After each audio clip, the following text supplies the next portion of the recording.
Ladies and gentlemen, on behalf of the Orange County Sheriff's Advisory Council and Sheriff Don Barnes, welcome to the 35th Annual Medal of Valor.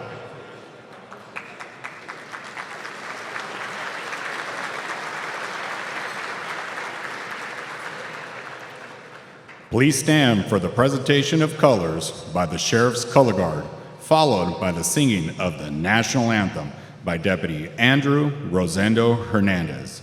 Please remain standing for the invocation immediately following the National Anthem.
Oh, say, can you see by the dawn's early lights what so proudly we hailed at the twilight's last gleaming, whose broad stripes and bright stars through the perilous fight o'er the ramparts we watched with so gallantly streaming, and the rocket's red glare, the bombs bursting in air, gave proof through the night that our flag was still there. Oh, say does that star-spangled banner yet wave o'er the land of the free and the home of the brave?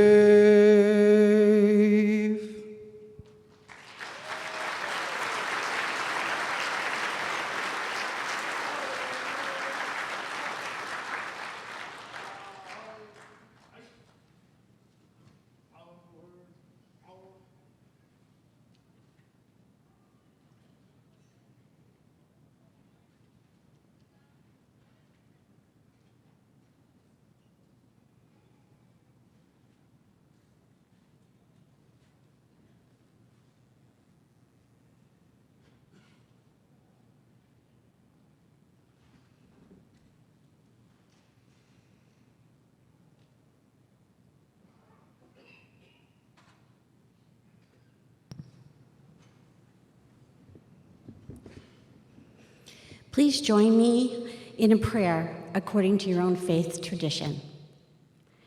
Dear God, we thank you that we can gather in freedom and in peace to honor you and support and love one another, while recognizing and also honoring the medal recipients and nominees today.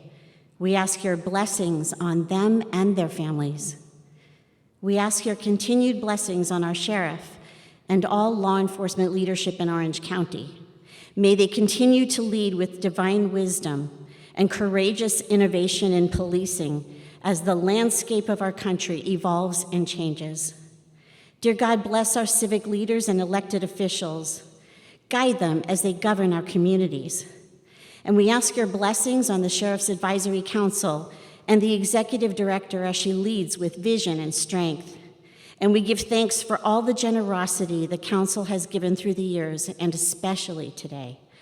And finally, dear God, we humbly ask for your grace and mercy to guide us moving forward, whether praying or on the front lines. May we always seek you. May we always see you. Amen. Please be seated.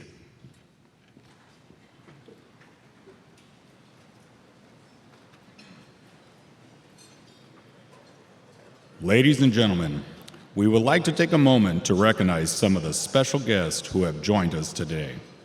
It is my pleasure to introduce the Sheriff of Orange County, Don Barnes.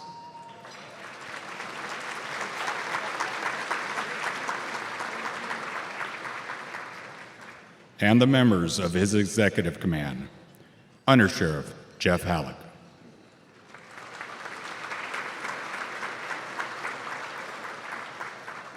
Assistant Sheriff Corey Martino,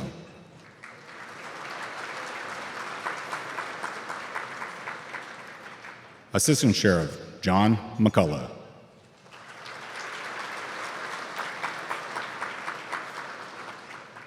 Assistant Sheriff Jeff Bucket,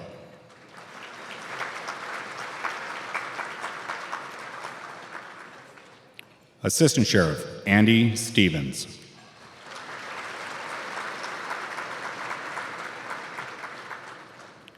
Constitutional Policing Advisor Mary Azadi,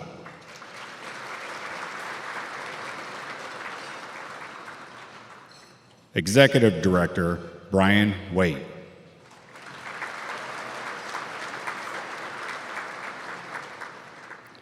we also welcome Chiefs of Police from Orange County's municipal police agencies. From the City of Orange, Chief Dan Adams.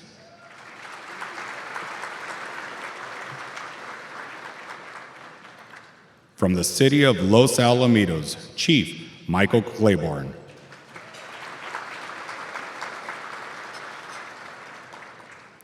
From the City of Newport Beach, Chief Joe Cartwright.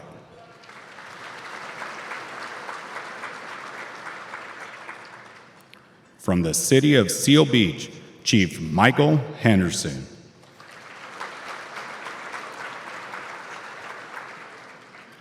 From the City of Santa Ana, Chief David Valentin.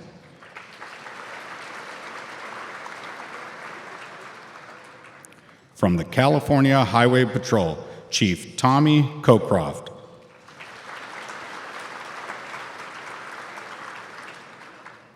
From the Orange County Sheriff's Advisory Council, President Aaron Watts.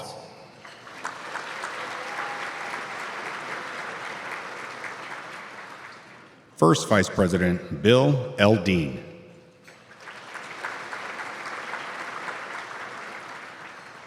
Secretary and Treasurer Wayne Pennell.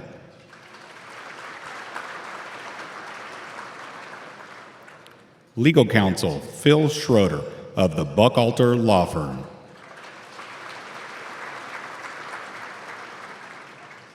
From the Orange County Board of Supervisors, Doug Chavey, Chairman of the Board.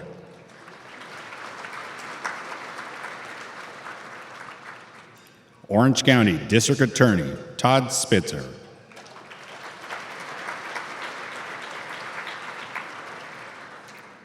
Retired Orange County Under Sheriff John Scott.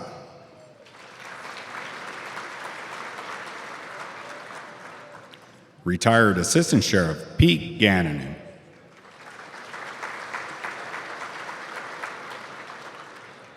Retired Assistant Sheriff Kim Markison.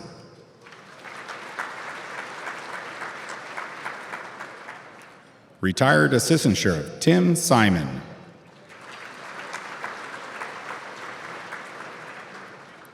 Retired Executive Director Rick Dostal.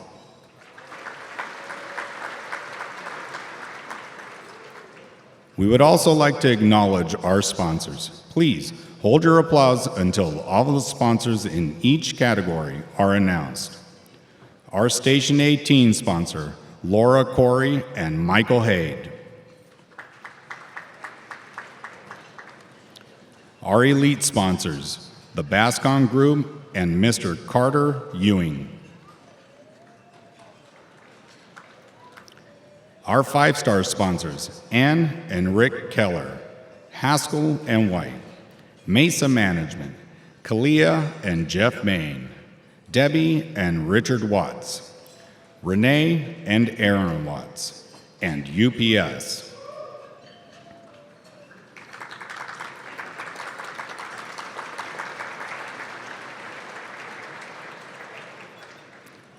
Our 4-star sponsors, the Association of Orange County Deputy Sheriffs, Jim Allen, the Bertea family, Mark Cartolucci, the Crevier Foundation, Garter World, Stephen Oswald, South Coast Plaza Security, Michael Schwag.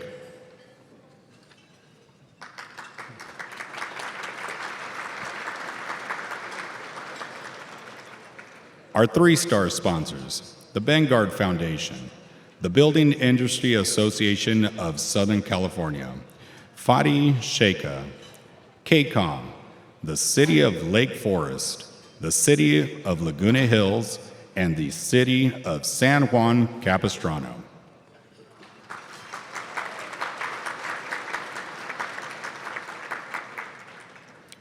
Our 2-star sponsors, James Asher, Brad Kaplan, ECAM Secure, Imad Hakim, Retired Assistant Sheriff Pete Gannon, ICS Security, IDS Architects, the Orange County Department of Education, the Orange County Employees Association, Redwood CPA, Jesse Rodriguez, Pamela Rusin, Watts Law, the City of Aliso Viejo, the City of Dana Point, the City of Laguna Niguel, and the City of Mission Viejo.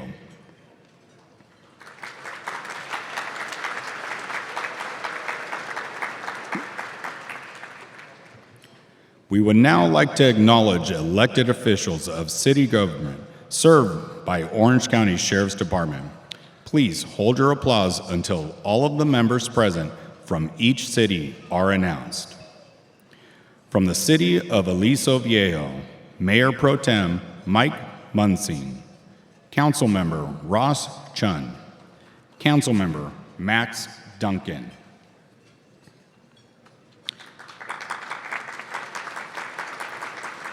From the City of Dana Point, Mayor Mike Frost. From the City of Laguna Hills, Mayor Janine Heft, Mayor Pro Tem Dave Wheeler, Councilmember Erica Pizzol, Councilmember Joshua Sweeney.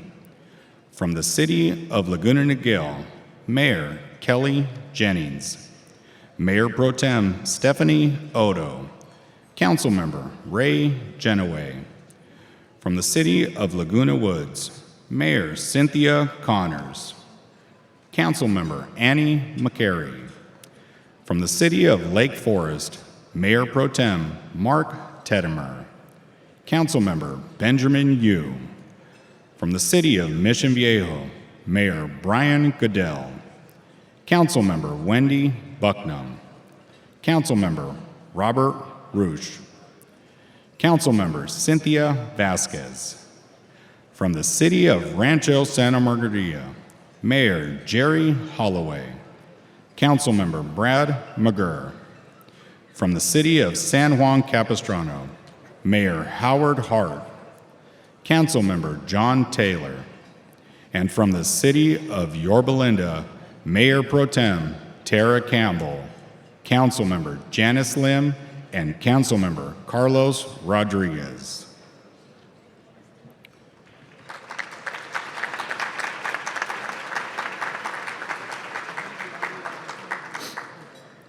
The Orange County Sheriff's Advisory Council has generously invited the 2023 Sheriff's Special Recognition Award winners to join us at the Medal of Valor. These exceptional department employees were selected for work performed during the year 2022. Please hold your applause until all of the Special Recognition Award winners have been announced.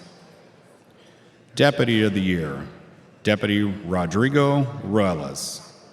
Professional Staff Employee of the Year, Crime Prevention Specialist Elisa Rabis.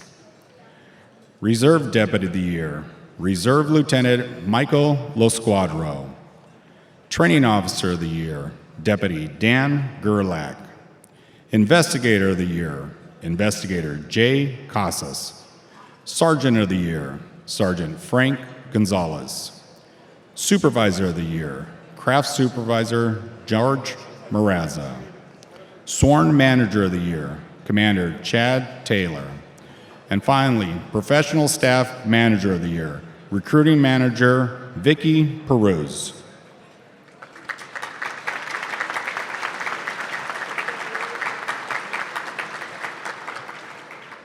And now, ladies and gentlemen, please welcome Mr. Aaron Watts, President of the Orange County Sheriff's Advisory Council.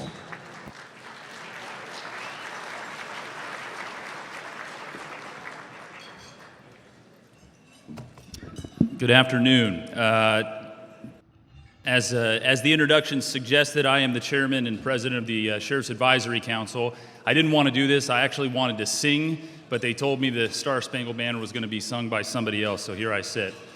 Before we get started, let me just say a couple of thank yous. First of all, thank you, all of you, for being here. We appreciate you supporting the Sheriff's Advisory Council and the Orange County Sheriffs. Where is Maribel? Maribel, are you around here? There she is in the back. Maribel is our executive director, and none of this would happen but for Maribel. Can we just give her a quick round of applause? Thank you, Maribel.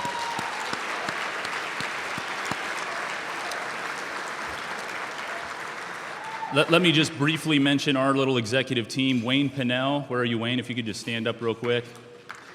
So Wayne Pinnell is our treasurer and secretary. He's also my predecessor, and he let me know in the first 3 seconds of seeing me today that he's already done a better job than me. Thanks for that, Wayne. Where's Bill Aydin, please? You could stand up, Bill. Where you at? So Bill has been involved in our organization for a very long time. He suggested to me he wanted to take a back seat, maybe play some more golf, and I said, how about a vice presidency? He said yes, and so thank you, Bill, for jumping back in with me. Appreciate it. Congratulations to all the nominees and everybody receiving an award today. We appreciate you. This is the reason why we're here. Well, let me just ask any of you here if you've ever played the game Never Have I Ever. Has anybody played that game before? Never Have I Ever. Can you raise your hand if you've played that game before? All right, here's how it works. We're going to give it a shot. When I say Never Have I Ever and then I say something, if you've done that thing, I want you to raise your hand. We all clear? Here we go. Never have I ever attended a Medal of Valor ceremony before. So if you've attended a ceremony before, raise your hand. I want to see you. If you've attended a ceremony, very good. All right, we got a lot of new people. It's excellent. Let's try it again. This one will be harder.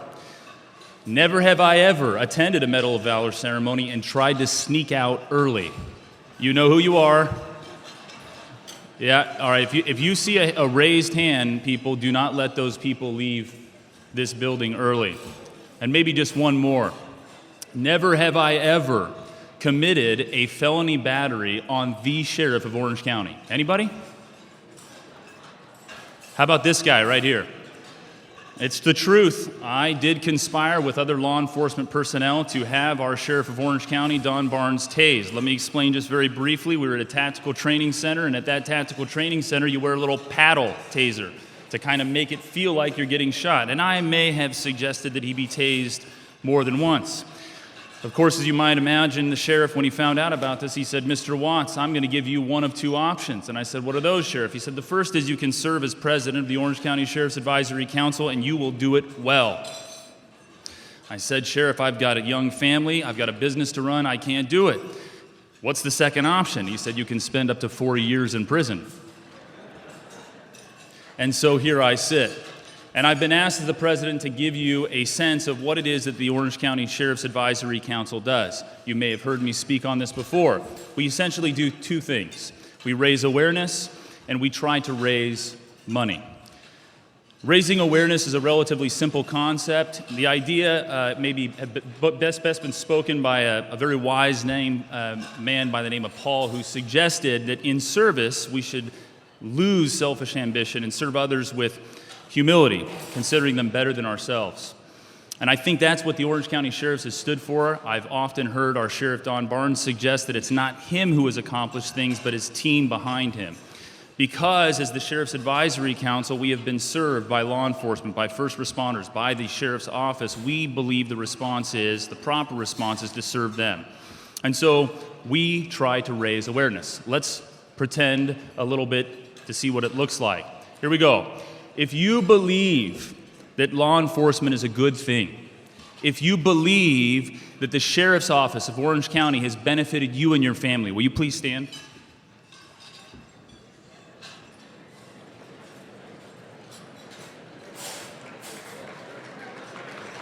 Ladies and gentlemen, this is what raising awareness looks like. To stand for a cause that's worthy. You can be seated. Actually, if I could have the members of the Advisory Council remain standing, the rest of you could please be seated.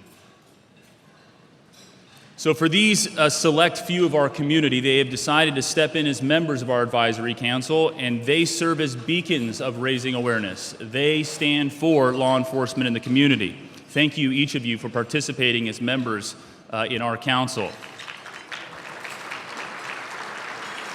Now, before you're seated, I'm going to call out just one more small group. If you are an elected board member of the Advisory Council, can you remain standing? The rest of you members, you can have a seat. That's you, Bruce. Have a stand. So these particular individuals have tied their time, they've tied their resources to support the Orange County Sheriff's Advisory Council and the sheriffs themselves. I want to give them a special round of applause. Thank you each for all of your efforts. Thank you. So we raise awareness, we also raise money, and who better than to talk about that than the person that needs to account for the money here in this organization. You may not know this, but the Sheriff's Office of Orange County has a $170 million budget. That's a big budget. Well, maybe for some people. I know there's maybe one or two people in this room that spent $170 million on a yacht, but that's a discussion for another time. $170 million, sometimes there's things that get missed. That's where the Sheriff's Advisory Council comes in. We have purchased guns for the Sheriff's Office. We've purchased dogs. We've purchased body armor. We have purchased mobile pistol ranges. And in the middle right now, we are attempting to build what we're calling the STAR facility. And who better than discuss the STAR facility than the sheriff himself? If you could go ahead and cue the video. At the Orange County Sheriff's Advisory Council, it is our mission to support the great work of the men and women of the Sheriff's Department. One of our primary goals is to raise funds for projects and equipment that the Sheriff's Department would not otherwise be able to purchase. I'd like to share one of the most exciting projects our council has taken on to date, the Special Training and Response Facility. This new state-of-the-art facility will change the way the Sheriff's Department trains. The Special Training and Response Facility is a 6,000 square foot, two-story building with a movable wall system, giving us endless scenario training options. With hallways that can be narrowed, rooms that can expand, and entry points that can be changed, the Special Training and Response Facility creates a dynamic space that will simulate the varied environments we encounter in the real world. Training in static buildings has limitations. With this modular facility, deputies will develop and strengthen their problem-solving skills to stay ready to respond. Whether training on calls for service, active shooter scenarios, or barricaded subjects, the possibilities for situations we train for are endless. This building can become a high school, an elementary school, a church, synagogue, mosque, or temple, an office building, or a motel. Any environment that will help our deputies prepare and train. Our department remains a leader in training and career development because we understand the vital importance preparation plays in keeping our community safe. We invite you to be a part of the Sheriff's Department legacy of excellence by joining us in support of this project. Thank you. Now that video was pre-recorded with multiple takes, and that's why my dear predecessor and friend Wayne Pinnell did so well. Look, I'm not here to ask you for money this afternoon. I mean, come on, you guys know exactly what I'm going to do. I'm going to ask you for your money. If you go to the back of the pamphlet that you got, the very last page, there's a QR code. If you have kids, if you have grandchildren, if you attend churches, mosques, temples, if you go to movie theaters, this type of facility is what is intended to train our officers to help protect us. It's a worthy cause. Respond in gratitude and help us build this STAR facility. Now let me see if I can get myself into a little bit of trouble here. My parents are both here this afternoon. They taught me from a young age what it was to respect law enforcement. In turn, my two children, Lucy and McLean, my third is at school, but I've tried to teach them what it is to respect law enforcement. It is not okay. It's not okay to criticize good law enforcement simply because you can or because it's good politics.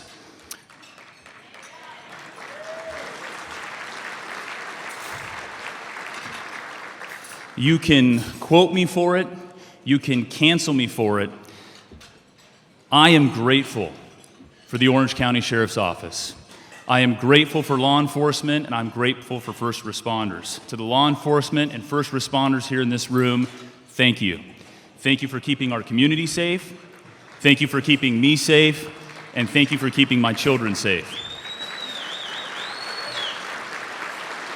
Now, I hope you all enjoy what is going to be an incredible ceremony.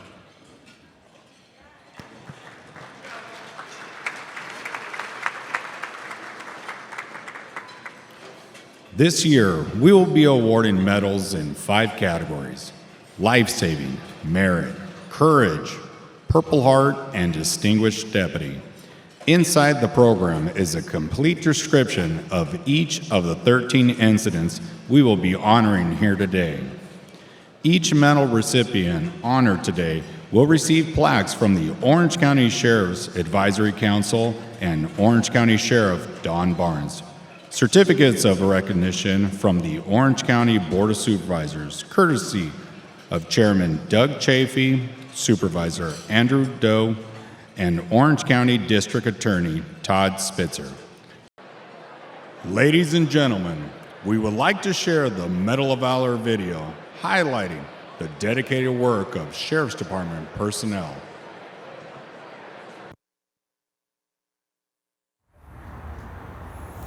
Thanks again for the quick repairs. Everything looks good. Ride safe.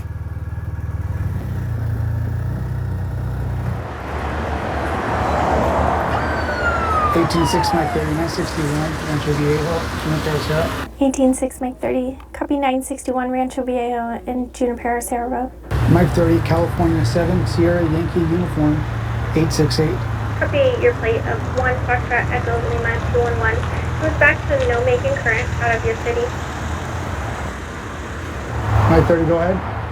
18-6 Mike 30, be advised that vehicle was just reported being a suspect vehicle on the 211 on Yellow Street.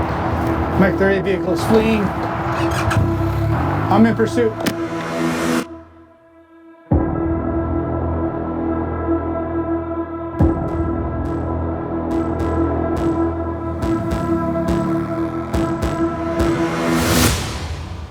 Copy now, northbound Antonio.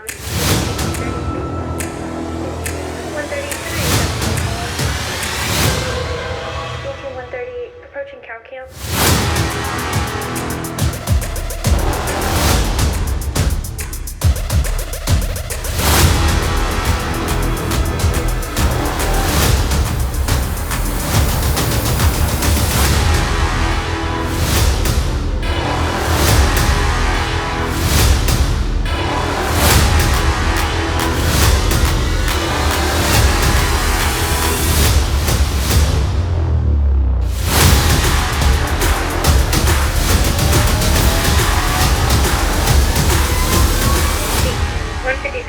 To follow. It's a welfare check. Foreman calling, reporting that she sees a lost child in the parking lot.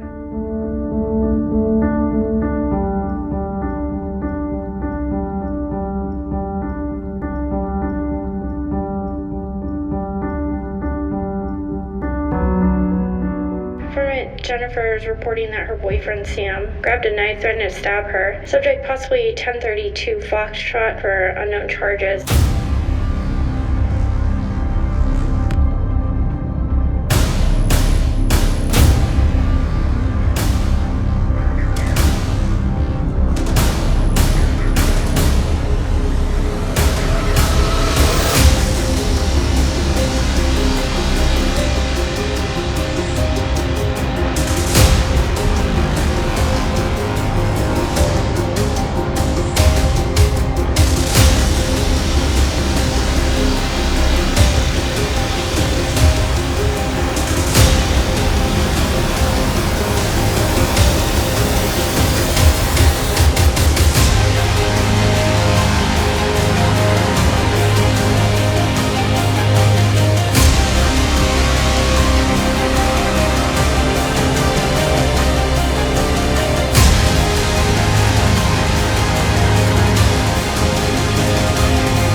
Bravo 2 Foxtrot. It's a 925 vessel. It's a half-mile out at Crystal Cove.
Today, we pay tribute to these outstanding members of the Orange County Sheriff's Department. The department members receiving medals today exemplify the courage and professionalism we admire and appreciate from the law enforcement profession. Presenting the recipients their awards is Orange County Sheriff Don Barnes, assisted by Captain Joseph Walewa.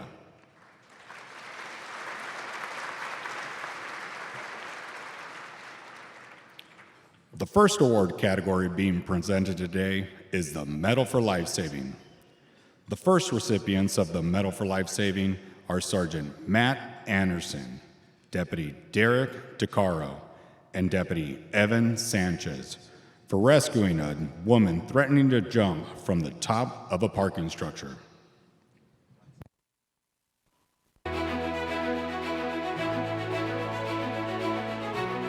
At approximately 1:30 p.m. on July 8, 2022, Sergeant Matt Anderson and Deputies Derek DeCaro and Evan Sanchez were dispatched to reports of a woman threatening to jump from the 5th floor of the parking structure at Mission Viejo Mall.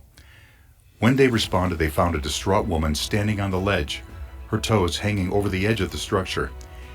Immediately, they began building a rapport with the woman and worked to bring her to safety. Upon my arrival, I located her on the 5th floor. She was extremely distraught and very, very angry at someone who was nearby her, who we later learned was her ex-girlfriend. She was standing on the edge of the parking structure and had her parked my vehicle, and I slowly approached her. She looked at me, screamed at me to tell me to stop, and if I got any closer that she was going to jump. I began trying to build rapport with her by talking to her about who I was, my job, and trying to get her to come off the ledge. My additional partners came to assist me on scene. When I pulled up, saw that he was talking to her. Didn't really seem like we had a lot of information on her at the time. And from my point of view, I want to get her thinking about not jumping over the edge, you know, so anything to really distract her, kind of keep her grounded, you know, when you're dealing with people in these kinds of, I guess, crisis situations. You want to take them out of their frame of mind and reframe it somewhere else. So I saw there were a couple people, probably about 20, 30 feet away from the woman. Go over, talk to them, find out. They were in a relationship and they had just broken up. I try and get some more details on this woman. First off, you know, what her name is, because it's always really good to make that, you know, that human connection. When I pulled in, I saw the deputies were talking near the ledge. The subject was up on the ledge. There are some parked cars. They were all on the right side of the subject, so I positioned my car off to the left to try to get another vantage point. I was slowly walking up on the left side out of her field of view.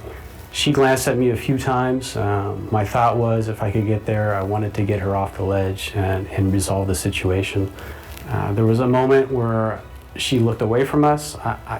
I think she was looking back to the mall, and that's kind of when I thought, like, this is a now or never moment where I have an opportunity I'm gonna pull her off the ledge. That was my intent the entire time going up there is if we can get her off, just get her off the ledge. That's the first big step to resolve this problem. And then there are other things that other resources we can offer her later. But a best solution starts with her off of that ledge. So if she's not going to come down voluntarily, then I want to get her off that ledge as quickly as possible. So when her attention is divided, she wasn't looking directly at me. I was close enough. I moved in, grabbed a hold of her clothing, pulled her down. When she was off the ledge and everything safe, I felt amazing. It was a huge relief knowing that we were able to help her and get her the resources that she needed. It was a risky move. It could have gone several different ways, so I was very thankful that we were able to resolve it the way we did, get her to some more resources, at least start that process for her. We didn't fix her life, but we did intervene that day and were able to get her some resources.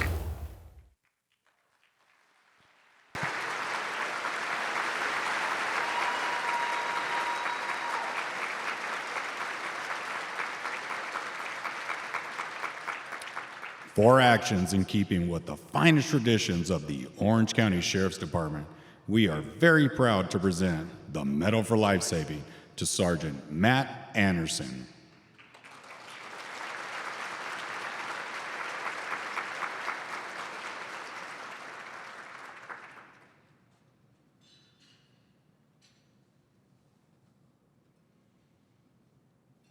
Deputy Derek DeCaro.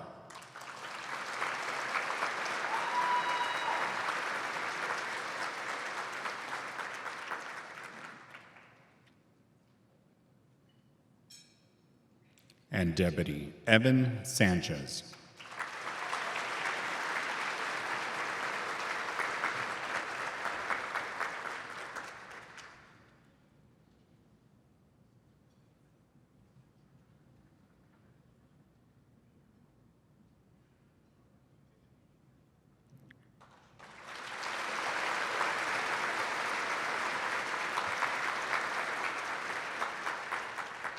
Thank you for your service to the residents of the County of Orange.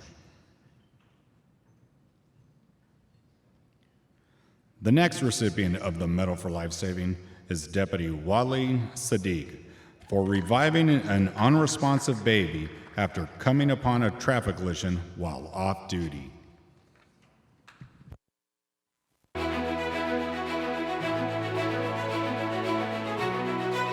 At approximately 11 p.m. on July 12, 2022, Deputy Waleed Sadiq was off duty and driving southbound on the 5 freeway near the City of Commerce when he noticed a vehicle that had been in a collision on the shoulder of the road. As he approached the scene, he saw the vehicle's windows were shattered and fuel was leaking onto the ground. Deputy Sadiq saw a woman lying next to the vehicle, screaming for her baby. He immediately pulled over and started to help. As I was walking to the scene, someone came up to me and was on the phone with dispatch asking me if I knew how to do CPR. At first I was confused and didn't realize what he was saying, but kind of ignored him and walked over to the scene to see what was happening. I had to get past a couple people who were in the way, who were completely frozen at the moment. As soon as I came to the scene, I observed the woman who I had seen earlier screaming, "I'm sorry, I'm sorry, I'm sorry." She was unable to move from the waist down. She was attempting to roll left and right, but she couldn't. It seemed as if her legs were broken. In front of me, what I didn't realize was the 2 car seats. One of the car seats had a 4-year-old with blood coming out of her head, and she was screaming, "Mommy, mommy, mommy." Next to her was a 1-year-old with blood coming out of her nose and her mouth, turning blue, and her lips were completely blue, which prompted me to check for a pulse. When I looked for a pulse, I didn't initially find a pulse, so I quickly grabbed the baby, put her on my arm, and I started doing CPR on the baby. Dispatch told me to continue doing CPR until emergency personnel arrived. They were backed in traffic because the freeway was at that moment closed. As I was doing CPR on the baby, some lady who was a bystander came running up and tried taking the baby from me to take it to the hospital. I told her no, and I was going to continue doing CPR until I found a pulse. She told me to place the baby on the ground, but when I looked at the ground, there was glass and gas all over the ground. So I found an area where there wasn't glass on the ground, and I placed my knees on it, and I placed the baby on my leg. I kept finding a faded pulse, kept losing the pulse, kept finding the pulse, losing the pulse. I kept doing CPR until about 3-4 minutes later, paramedics arrived and took over medical aid. After about 4 or 5 minutes of them performing CPR on the baby, they found a consistent pulse on the baby and took the baby in a supervisor unit and drove away to the hospital. Even though it was my first week off of training and there was a lot of chaos going on, I knew that I was very confident in the moment because of the training that I was provided by the department. I knew that my instincts as a deputy sheriff was going to kick in as soon as I got to the scene, and that's exactly what occurred.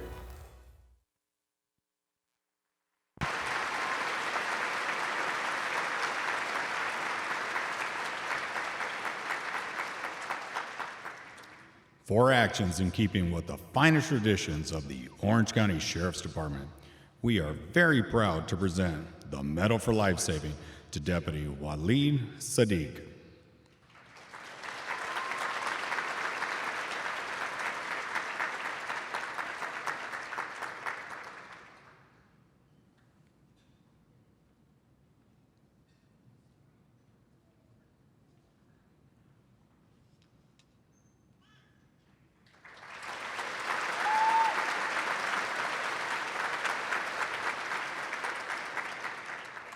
Thank you for your service to the residents of the County of Orange.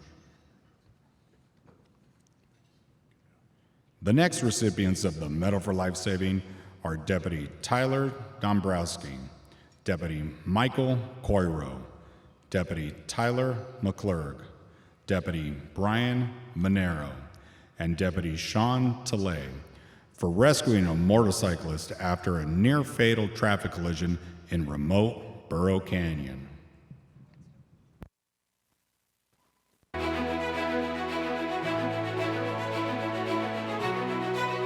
Members of the SWAT team were driving in a convoy on their way to a training in Burrow Canyon when they came across a traffic collision that occurred in the afternoon on March 7, 2022. A motorcyclist and a vehicle had collided, and the motorcyclist was lying in the road yelling for help. The winding road and remote location presented additional challenges for the team, but they immediately divided their responsibilities to secure the scene and tend to the injured man. As we come around the corner, we see this motorcycle on the ground, motorcyclist next to the motorcycle, and a Mercedes in the middle of the road facing the opposite direction. We noticed he had a pretty significant injury to his right leg, just above his knee with a compound fracture, and several other fractures to his right ankle. Based on those injuries, we know that a tourniquet has to be applied immediately just to cover any severe blood loss in case there was more injury to the leg that we couldn't see. I was bleeding very profusely. I couldn't move. All I could do was scream out, and about that time, as I was screaming out, I heard a voice. I heard two voices.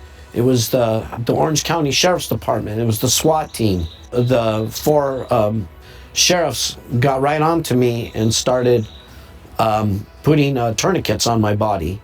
We also attempted to get communication via our pack set, our radio set, and we were unable to due to the remote location that we were in. We stopped traffic going both north and south on that canyon road, and we began telling civilians to go down and immediately contact 911 to get further medical attention. One of the vehicles that went down the hill was able to get a hold of 911, and they ended up contacting LA Sheriff's Department, air support or air rescue. I came around one of the blind corners and saw Deputy Dombrowski and Monero attending to someone on the ground. I grabbed the trauma bag in the back of my vehicle. I started a rapid trauma assessment, grabbed a pair of trauma shears and started cutting away his clothing, and that's when I noticed he had a broken right ankle. That is when we determined that we needed to close off the road so that Air Rescue 5 can make a landing into the area. It is a hillside, so there's no area for the helicopter to land. At that time, LA County Fire Department and the LA County Sheriff's Air Rescue 5 arrived on scene and assisted us. Together, we all strapped him to a backboard and helped lift him up, and we all carried him onto LA County Sheriff's Air Rescue 5. All the sheriffs were just fantastic. They worked, as a team. which reminds me when I was in the Air Force, the teamwork that we had in the military. I was, security specialist, and you function as a team, you survive as a team, and these guys, I'm here because of them. When we learned that the victim was going to make a full recovery, for me, felt like it was like the right place, right time for us. Being able to render the aid and rely and fall back on the training that we've had through both the department and the extensive training on the SWAT team. There was no hesitation, interaction, and I think that really helped us when we were on scene in that stressful situation. I was grateful and relieved knowing that the reason why we joined this career, to save others and help people in time of need, it paid off. And all I can say is thank you from the bottom of my heart. I would not be here if it wasn't for you guys. You guys were the best. Thank you.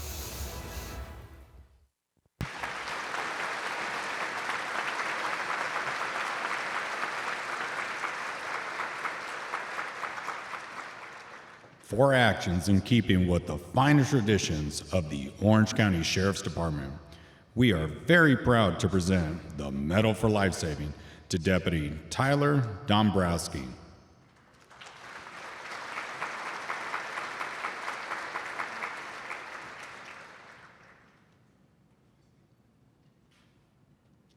Deputy Michael Coiro.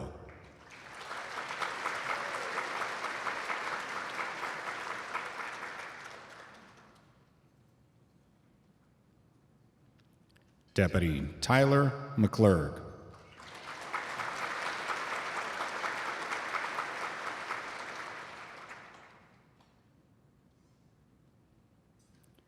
Deputy Brian Monero.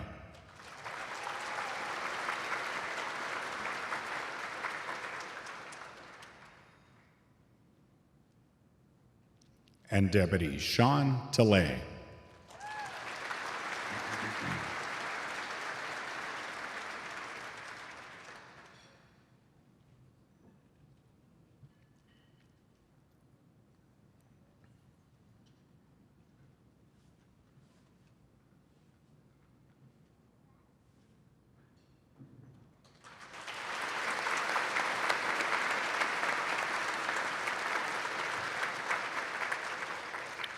Thank you for your service to the residents of the County of Orange.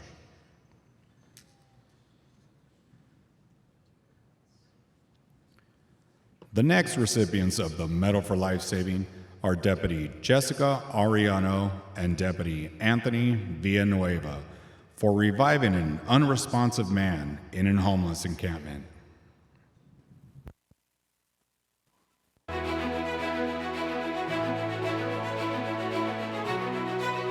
At approximately 9 a.m. on March 4th, 2022, Behavioral Health Bureau deputies Jessica Ariano and Anthony Villanueva were assisting Orange County Public Works with the cleanup of a homeless encampment in the Placentia Water Basin.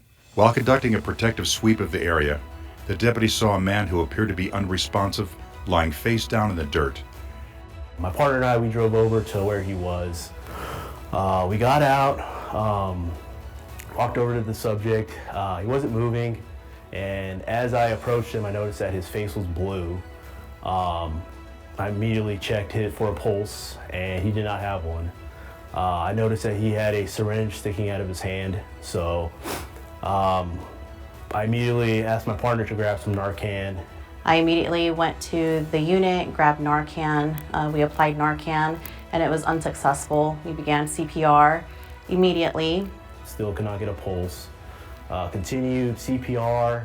My partner grabbed another dose of Narcan. We applied it, continued CPR, and then finally we were able to get a pulse. We performed CPR just under 15 minutes. My partner and I took turns often. When I saw that he was now physically exhausted, I would take over and vice versa. And due to our location, it took County Fire just a little longer to get to us. They didn't know how to access our point of entry, so we were able to continue CPR by rotating our positions until the subject regained his pulse and consciousness. It is definitely a good feeling knowing that you saved a life. In this kind of work, you have to just kind of expect the unexpected. We saw him on the ground, we acted, our training, our instincts came into play, and we're both able to save him that day.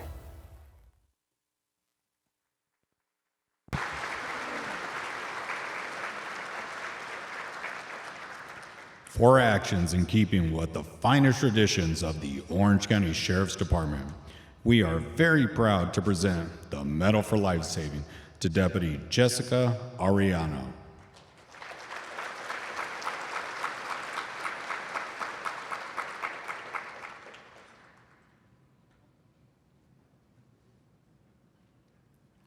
And Deputy Anthony Villanueva.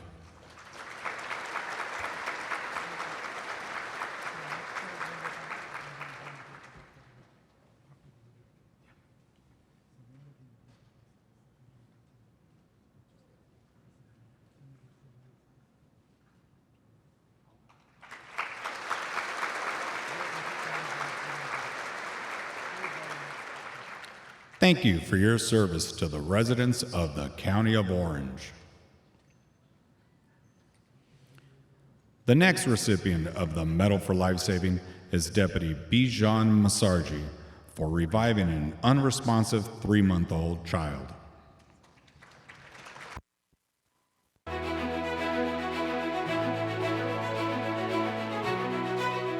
Deputy Bijan Mazarji and his training were dispatched to a baby not breathing call at about 11 a.m. on May 2, 2022 in the city of Laguna Niguel. They arrived quickly and found the father attempting to perform CPR on his 3-month-old son. Deputy Mazarji immediately took over life-saving measures on the unresponsive baby. A warning for our audience. The footage you're about to see may be disturbing, especially for children and sensitive viewers. Viewer discretion is advised. We drove code 3 with our lights and siren and arrived at the scene where we saw the house with the open front door. And I saw the father inside holding his baby, a 3-month-old boy who was not breathing.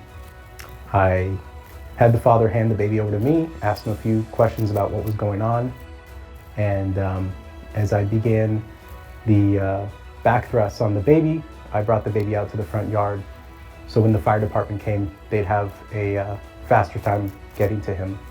I instructed my trainee to grab the rescue bag and open it up to retrieve the face cover so he could begin giving the rescue breaths to the baby. I noted to him to give light rescue breaths to the baby. This is because during CPR or rescue breathing for an infant, when your adrenaline's going, you accidentally or inadvertently will breathe too intensely or give too much air into the baby, and due to the small size of their lungs, it could damage their lungs or collapse their lungs. Once the fire department got there, they took over the life-saving procedures, and I coordinated with the fire captain on what route the ambulance was going to take to Mission Hospital. These days, drivers really don't pay attention to lights and siren as much as we'd like to, so I had the deputies, other motor officers, deputies in Laguna Niguel and Mission Viejo come and start blocking intersections and securing the route to the hospital so the ambulance can get there unimpeded.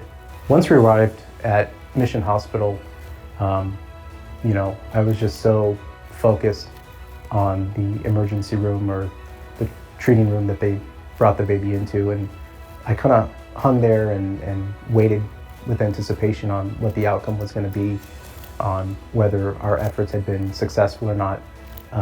It was a big relief when the emergency room doctor had told us that they were able to stabilize the baby. I was able to kind of recap what had happened in my head, and I was very thankful that I had paid attention in my training classes and relied on the department training for the code 3 driving, for CPR and first aid, and all those things that sometimes we take for granted. But it made a big difference in the call, not having to try to think of 100 things at the same time and being able to rely on training and rely on your partners.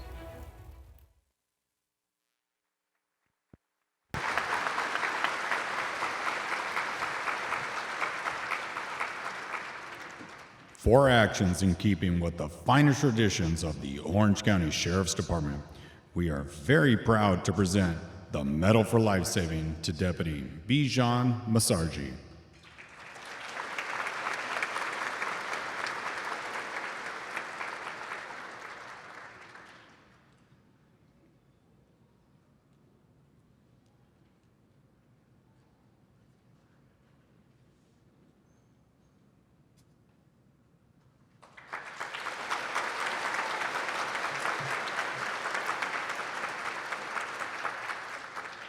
Thank you for your service to the residents of the County of Orange. Our next award presentations will be for the Medal for Courage.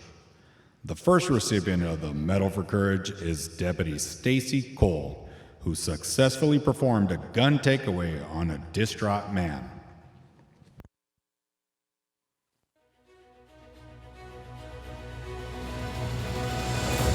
Welfare checks are a common call in law enforcement, but they come with a lot of uncertainty. Deputy Stacy Cole and her partners responded to such a call at about 11:45 p.m. on May 23, 2022. A grandmother called with concern for her 22-year-old grandson who sounded intoxicated and depressed. She worried he may be suicidal, and she asked the deputies to help. So my partners and I, we responded to the apartment and found the apartment door and knocked on it, asked him to come out, and he opened the door. He had a USMC sweatshirt on, which I understood that's for Marine Corps. He walked a little bit towards us. We asked him how he was doing, if he was okay, and he said yes, he was fine. He did appear intoxicated, but we wanted to have a little more of a conversation with him. So in seeing that he had the Marine Corps sweatshirt on, we asked him about that, asked him if he served in the military. He said yes, and then he looked down and put both of his hands toward his waistband, reached down and started to pull something out. I immediately saw that it was a silver revolver. My immediate thought was, I don't want him to injure himself. I don't want to injure my partners. I don't want him to injure me. So I just wanted it out of his hands. And I didn't think much. I guess my mind reverted back to the training in the academy when you do handgun takeaways. And as soon as it started coming out of his waistband, I told him to stop. I saw him slowly turn it towards himself, and I just reached out and grabbed the gun away from him and told my partners to put him in handcuffs. After further inspection of the gun, we saw that it was fully loaded and the hammer was cocked back. After the scene was made safe, I felt both sad and relieved. Sad that he was going through whatever he was going through, and also relieved that the best possible outcome had happened. No one got hurt, we all went home safe, and he was transported to a hospital where he could get the mental health help he needed.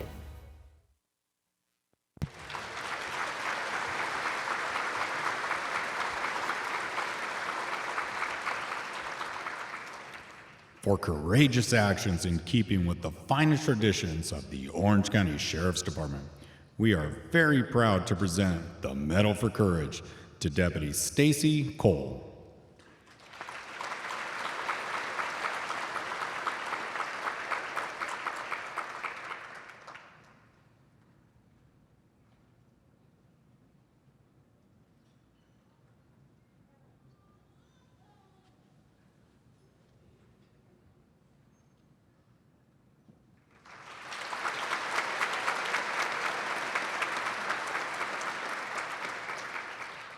Thank you for your service to the residents of the County of Orange.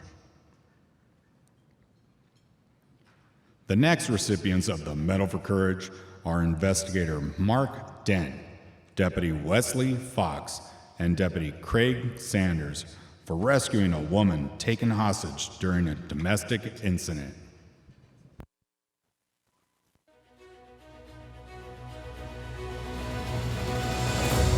Investigator Mark Dent and Deputies Wesley Fox and Craig Sanders were dispatched at approximately 12:30 p.m. on May 11, 2020 to reports of a disturbance in the city of Laguna Niguel. The caller told dispatch they heard a man and woman screaming, throwing things, and slamming doors. Another caller reported the man had a bat and was hitting things inside the apartment. When deputies arrived, Deputy Sanders took point, leading the group up the stairway to the apartment to confront the suspect. Deputy Sanders banged on the door to make announcements, and the man opened the door, armed with a hammer. The man continued to challenge the deputies and refused to comply with their demands. I arrived on scene and I saw Deputy Sanders had already beat me there, and he had his AR-15 rifle with him. I removed my less lethal shotgun from the trunk of my car and went with them to the general area where we believe the call was coming from. We lined up at the bottom of the stairwell and decided to move up towards the door where we could hear the screaming and yelling coming from. Deputy Sanders knocked on the door and announced the Orange County Sheriff's Department. Quickly afterwards, we heard a loud bang and saw the door flex outwards. I remember thinking at that time, like, this is a little bit different than what I was anticipating. We knocked again, and the door flung open and a male stepped outside with a hammer. We were about 10 feet away from him, facing uphill on the stairs, and he brought the hammer upwards in kind of an aggressive motion. So I announced less lethal, and I shot him in the upper abdomen with my less lethal shotgun. Normally that would affect somebody and knock him to the ground. This shot had no effect on him. He immediately ran inside the house. We heard a woman screaming. Craig said something to the effect of, "Let's go," or "We're going in." I followed. Upon entry into the residence, it appeared that a tornado had gone through there. There were holes in the walls, the TV was on the ground, the sofa had been flipped over, the coffee table was smashed to pieces. It was running through an obstacle course for us.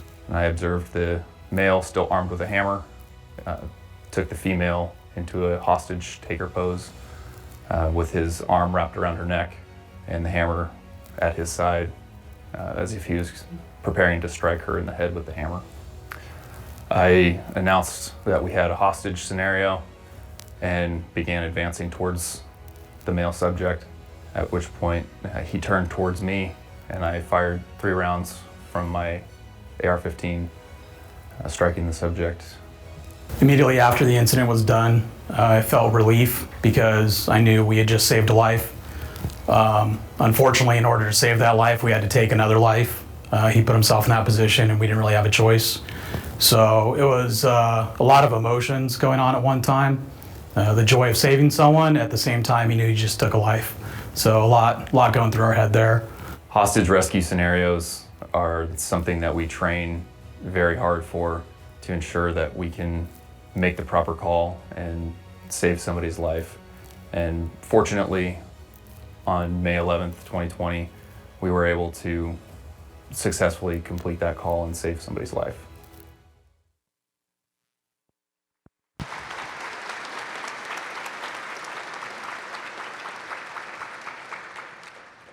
For courageous actions in keeping with the finest traditions of the Orange County Sheriff's Department, we are very proud to present the Medal for Courage to Investigator Mark Dent.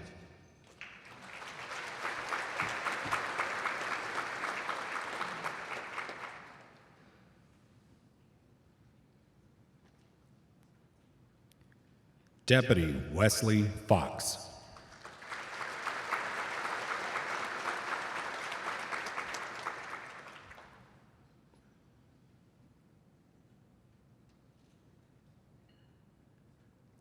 And Deputy Craig Sanders.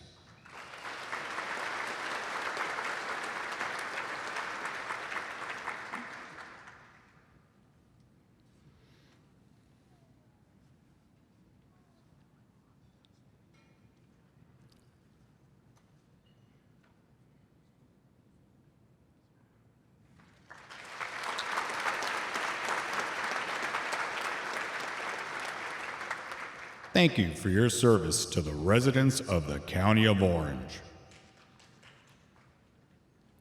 Our next award presentation will be for the Medal of Merit. Our first recipient of the Medal for Merit is Investigator Rodney Elcock for arresting suspects for robbery of a Lake Forest business.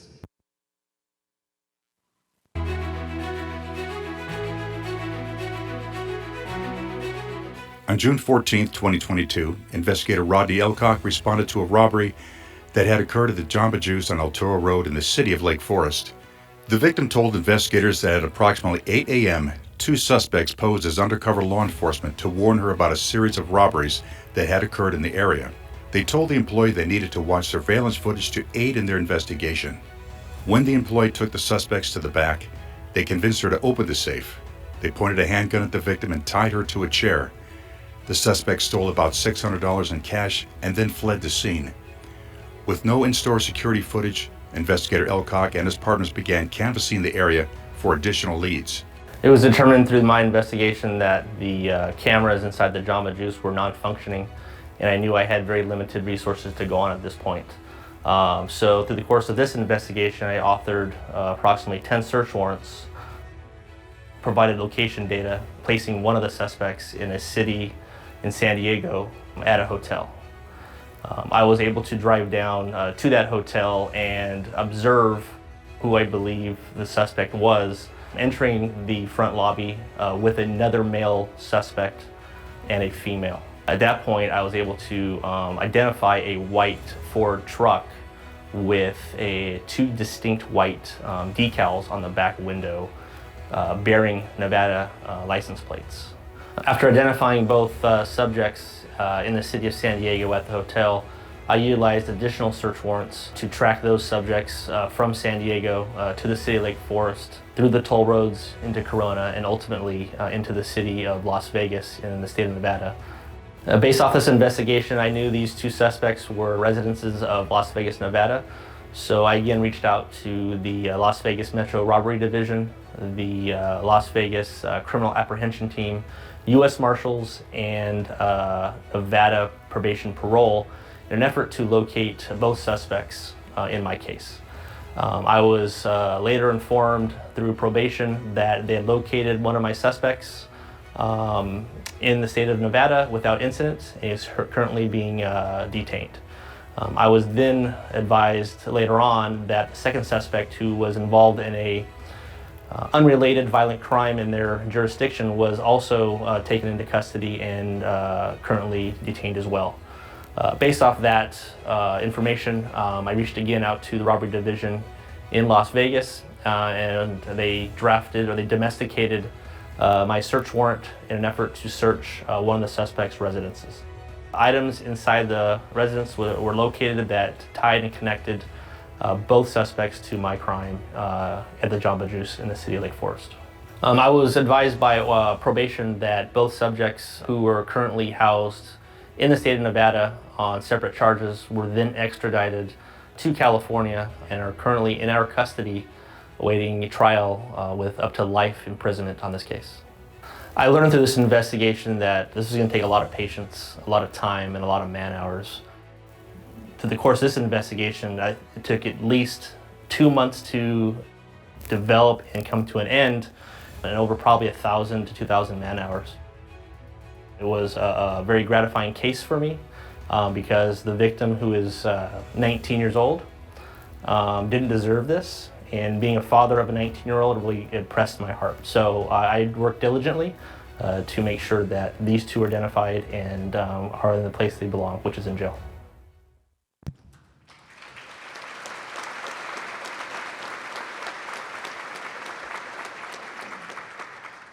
For performance and dedication in keeping with the finest traditions of the Orange County Sheriff's Department, we are very proud to present the Medal for Merit to Investigator Rodney Elcock.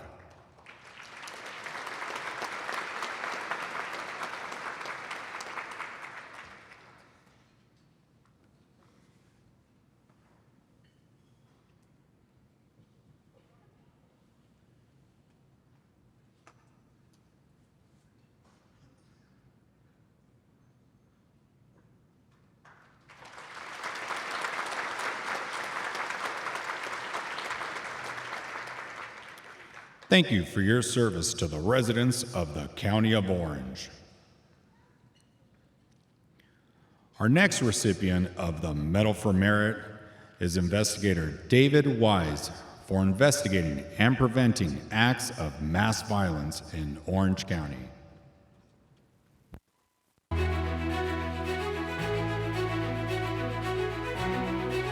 Investigator David Wise assumes a unique role in the Orange County Sheriff's Department, serving as the investigator assigned to the Federal Bureau of Investigation's Joint Terrorism Task Force. His responsibilities include proactively identifying and supporting international and domestic terrorism investigations. Although his dedicated work is often unseen by the community, he is credited with thwarting potential acts of mass violence and arresting those who threaten harm. Although he worked many cases in 2022, one standout investigation began on June 15 2022 when he began working a case involving a convicted felon who was reportedly manufacturing illegal firearms and silencers and possibly planning an attack of mass violence. In 2022, I received a tipper lead from the Orange County Sheriff's Department Behavioral Health Bureau. The information involved a subject who was trafficking in firearms from the state of Nevada and bringing those firearms back into California. Subject was also involved in an anti-government militia group. Between 2016 and 2022, the subject had over 35 encounters with local law enforcement, and during that time period, he displayed escalatory behavior. The subject clearly had animosity toward county government, particularly the Orange County Sheriff's Department. As a result of this information, my team started an investigation and determined that this person was a felon and a prohibited person from owning firearms and a threat which stemmed also from his growing animosity toward county government. We used all the traditional investigative techniques. Ultimately, I contacted the United States Attorney's Office and we sought and obtained a federal search warrant for the subject who was residing in a hotel in Riverside. However, on the day of the search warrant, he decided to travel to the Orange County Superior Court on a day that he did not have court, which was very concerning for us. So we effected a probable cause arrest, served the search warrant at multiple locations in 2 different counties, and ultimately ended up seizing short-barreled rifle, 2 ghost guns, and 1 firearm that was imported from out of state, along with several thousand rounds of ammunition. So the reality is that while I am the case agent administratively on several of these incidents, I have a phenomenal team behind me that supports our day-to-day efforts to keep our area safe. These include crime analysts, our Behavioral Health Bureau, local law enforcement, and even our federal partners at the Federal Bureau of Investigation and the attorneys that prosecute this case at the United States Attorney's Office and our DA's office. One of the challenging aspects of working domestic terrorism is essentially we are working future crimes. Threat streams where the action hasn't happened yet. So really there's no way for us to know with absolute certainty whether we stopped a critical incident or an attack. However, my personal belief is, and this is the same with my team, is we do make a difference on the day-to-day, and that is incredibly rewarding.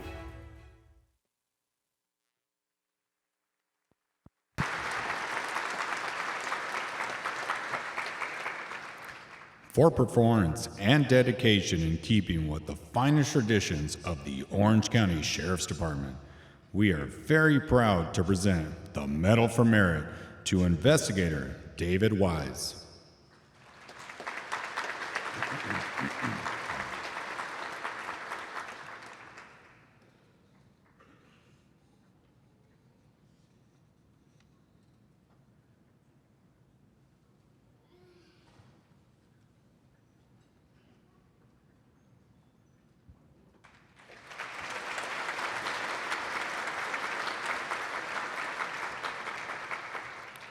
Thank you for your service to the residents of the County of Orange. Our next recipients of the Medal for Merit are Sergeant Jackie Gray, Investigator Austin Caseman, Investigator Justin Leong, Investigator Joel Ruvalcaba, Intelligence Analyst Corinne St. Thomas Stowers, and Sergeant Christina Strung, for investigating human trafficking activity in Orange County.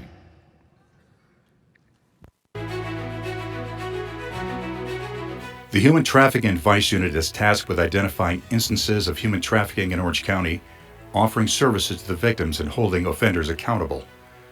The 5 investigators assigned to the unit, Sergeants Jackie Gray, Christina Strunk, and investigators Austin Caseman and Joel Ruvalcaba, and Justin Leong, take a proactive approach to their work, conducting multiple undercover operations, investigating the proliferation of human trafficking online, and executing various demand reduction operations. Among their exemplary work in 2022 was their contribution to Orange County's first and largest multi-agency human trafficking enforcement operation, dubbed Operation Red Zone. Corinne St. Thomas Stowers, intelligence analyst with the Orange County Intelligence Assessment Center, OCIAC, developed and coordinated the first-of-its-kind operation, which has garnered national recognition. The unit investigated human trafficking cases, pimping, pandering cases in Orange County, both proactive and reactive cases. By proactive, I mean we went out and we searched for underage prostitutes online trying to save the victims that were being pimped out by human traffickers. And by reactive, I mean when patrol would call us saying that they had just stopped an underage juvenile victim of human trafficking, we'd go out and find the suspect and arrest them, hopefully that day. In 2022, we were extremely busy. We made over 150 arrests. That's about 1 every 2 days, during which time we recovered over 35 victims. Of those 35 victims, 10 were juveniles. In February 22, during Operation Red Zone, we worked closely with OKAYAK to do one of the largest operations in the county to combat human trafficking during the Super Bowl. Operation Red Zone came about because we knew that the Super Bowl was coming to the Southern California region, specifically Los Angeles, and we believed that there may be an impact to Orange County. Now we know that human trafficking is not a result of the Super Bowl, but we know that criminal activity does increase with large-scale events. So we wanted to identify a way to effectively address human trafficking in Orange County. So I was sitting at my desk and I was talking to some colleagues at work and I said, what if we did one of the first large-scale efforts to specifically target human trafficking and human trafficking offenders in Orange County? Not only so that we could identify the perpetrators that were coming into our county and committing these violent crimes, but also to identify victims and to understand what the threat picture looked like for our county. Part of my responsibilities specifically were to have an undercover profile online, posing as an underage prostitute, luring in human traffickers who were trying to pimp out underage girls online. So one of the aspects of Operation Red Zone was identifying commercially sexually exploited advertisements online, and these are all publicly available, but it takes a lot of time to identify victims associated to those sex ads. So my role during this operation was to support our law enforcement partners with their operations that they had going on within their areas. So there would be times when I'd receive information about an offender and we'd have to build a subject profile on that person to find out what maybe their criminal history looked like or what their pattern of life looked like. So I would sit behind the computer and go through lots and lots of data and then share it with our law enforcement partners so they could go do their job. Operation Red Zone resulted in 56 arrests and 16 victims that were identified and resources provided. One of the largest takeaways was that we were able to identify that we could do a successful operation throughout the county, that we could take one singular crime in our Orange County, come together in a collaborative model and address the offenders that come to our county to commit these violent offenses. I loved being able to make a difference here in the county and in other places throughout the state. I love being able to, even if it's just that one victim, that I can make a difference in their life and get them back to their family. That's what I woke up every morning and went to work for.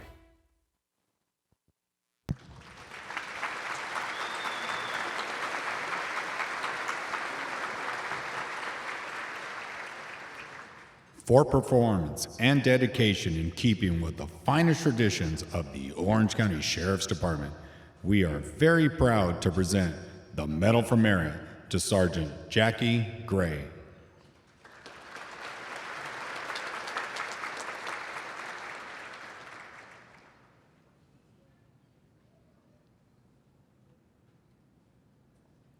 Investigator Austin Caseman.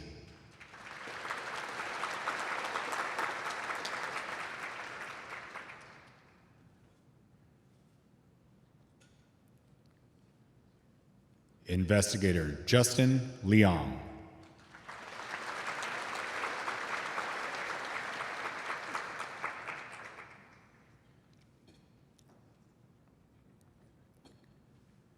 Investigator Joel Rubalcaba.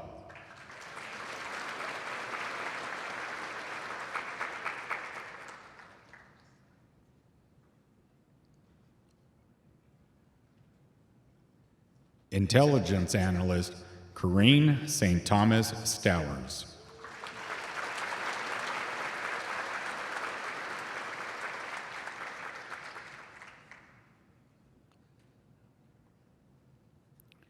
And Sergeant Christina Strunk.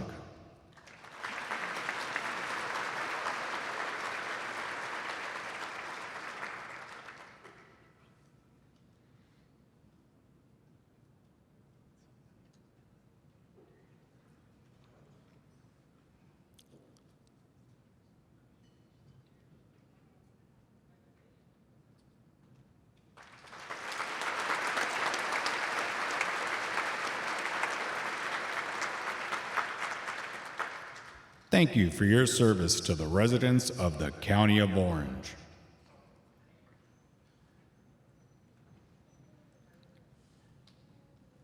Our next award presentation will be for the Purple Heart. Our recipient of the Purple Heart is Deputy Kiana Lewis, who was struck and trapped by a vehicle while assisting with a criminal investigation.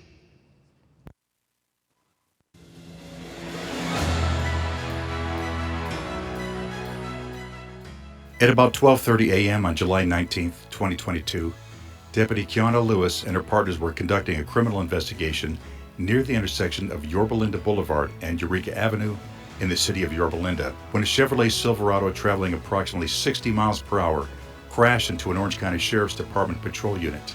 The impact of the crash pushed the unit up onto the sidewalk, hitting a supervisor unit and causing that unit to hit 3 deputies and a sergeant. Deputy Lewis was struck and dragged underneath the supervisor unit, the wheels pinning her to the ground. With Deputy Lewis trapped under the SUV, Sergeant Brian Robbins immediately requested assistance from the Orange County Fire Authority. Deputy Lewis's partners worked to keep her calm until help arrived. From that point, the first thing I saw is I looked over at Sergeant Robbins. Sergeant Robbins, I could tell he was counting all the deputies to make sure everyone was still there and still alive and the status of everybody else. He ran over, got down on his knees, held my hand, and he told me to stay calm. I told him at that point, Sarge, I need you to call my mom. My mom's a nurse, as well as a resident in Brea, and I knew that she would be able to make it to the scene and be able to assess my injuries, as well as accompany me to the hospital. I knew things weren't good. I was thinking that this could be a career-ending injury. I was thinking there's a possibility I might lose my legs. There's a possibility I might not walk again. I had so many things planned. I was actually gonna go try to hike Mount Whitney a couple days after the incident happened. I remember thinking into the future and thinking of all the possibilities and all the things that I was already thinking about trying to accomplish and do, how all of that was going to be put on hold, how my life was going to completely change. When the fire department arrived, they assessed the situation and they realized that they were going to have to extricate me from underneath the vehicle. They had specialized tools that helped lift the patrol unit off of my legs, and they were able to pull me out onto a backboard. Once I was on a backboard, they braced both legs and then got me on a stretcher. Once I was on the stretcher, they were able to transport me to the ambulance. As of today, my injuries that I sustained were a closed displaced fracture in my left ankle from the tire rolling over it. Both my ACLs in both knees were sprained. I had major cartilage damage in both knees that require surgery, as well as, it's called debridement, where they need to clean up the area, the inflammation, all the extra fluid that has built up from the incident.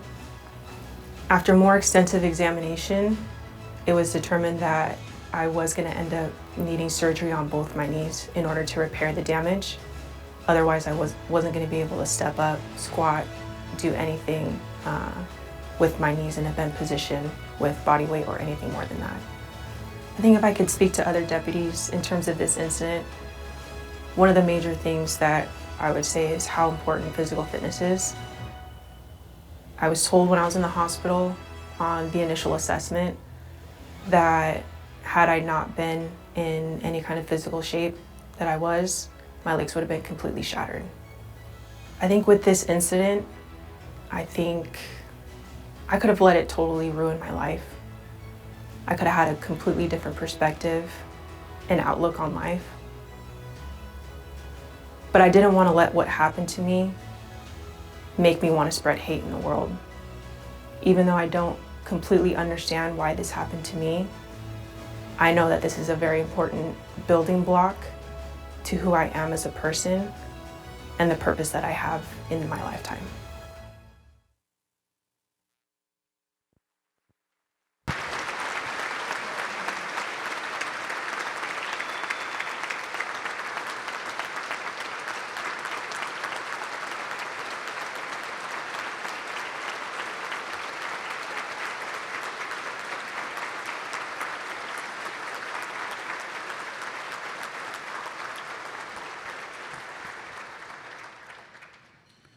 for performance and dedication in keeping with the finest traditions of the Orange County Sheriff's Department. We are very proud to present the Purple Heart to Deputy Kiana Lewis.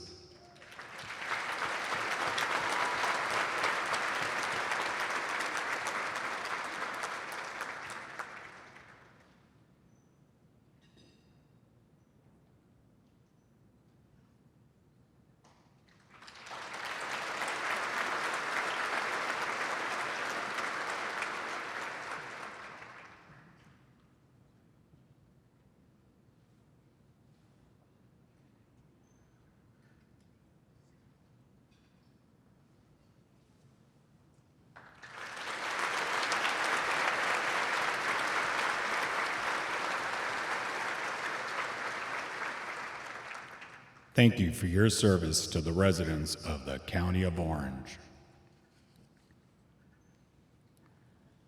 Our next award presentation will be for an active shooter incident at Geneva Presbyterian Church in Laguna Woods in May of 2022.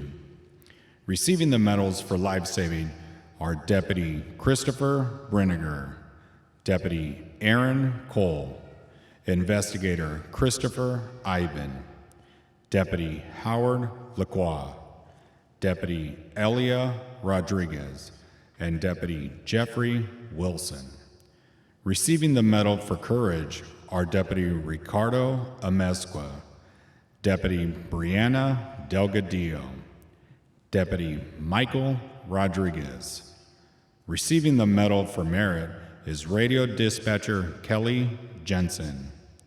Receiving the medals for life-saving and merit is Deputy Alex Santo. And posthumously receiving the Sheriff's Award is Dr. John Chang. Dr. Chang was tragically killed when he charged the shooter and knocked him to the ground. Today, we honor his heroism and his legacy of selfless service to the community. As this incident is not adjudicated, and there is still a suspect in custody awaiting trial, the following video will not include interviews with any of the personnel who responded to the incident. It is our hope that we are still able to honor the extraordinary, life-saving, courageous, and meritorious efforts displayed by the award recipients. On May 15, 2022, a gunman opened fire at Geneva Presbyterian Church in the city of Laguna Woods, forever altering the fabric of that congregation, their families, and our community. It was approximately 1:30 p.m., and about 50 people had gathered in a banquet hall for what was anticipated to be a celebratory lunch when shots rang out. Breaking right now at 11, it's happened again. Another mass shooting, this time in a house of worship in Orange County. A lunch banquet at Geneva Presbyterian Church ended in gunfire after a man shot multiple people, killing one person and injuring 5 others. Church members detained one person and authorities have recovered a weapon. Dispatcher Kelly Jensen fielded the call and calmly and professionally dispatched units and additional resources to the scene, relaying that multiple people reportedly had been shot. Deputies Ricardo Amezcua, Brianna Delgadillo, and Michael Rodriguez were first on scene. Although they did not know the status of the shooter or his exact whereabouts, they followed their training and immediately entered the church, moving to contact the shooter. When they arrived in the banquet hall, the deputy saw multiple churchgoers sitting on top of the suspected shooter, his legs bound with electrical cords. The deputies took the suspect into custody while additional personnel arrived on scene. They later learned that after the suspect opened fire, one of the attendees, Dr. John Chang, charged the shooter, knocking him to the ground. Tragically, Dr. Chang's heroic actions that day cost him his life. Dr. Chang, 52 of Laguna Niguel, took heroic actions that day. In fact, I want to pause and just tell you that Dr. Chang is a hero in this incident.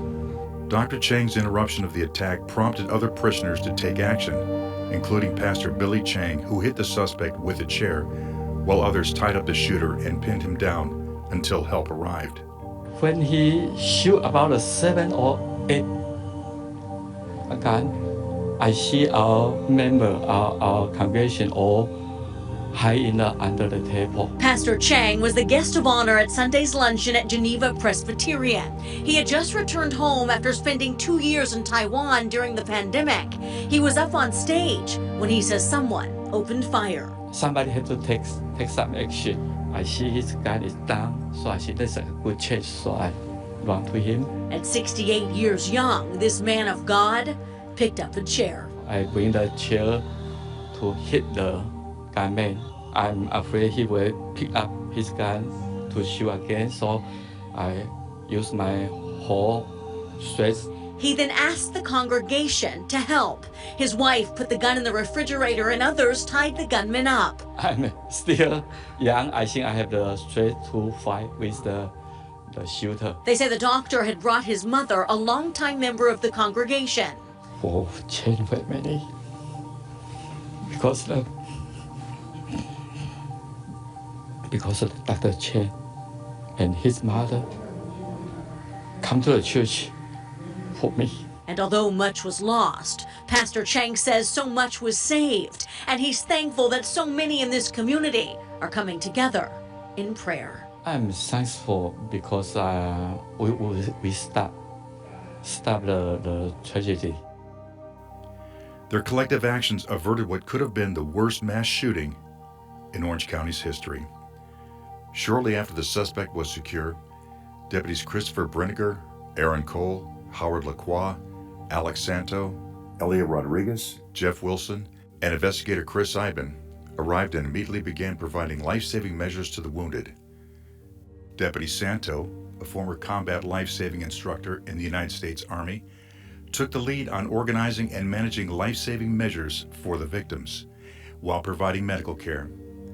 5 victims were taken to the local hospitals and ultimately made full recoveries. Additional deputies arrived on scene and began conducting a safety sweep of the church. They found multiple doors sealed with superglue and the handles had been chained shut.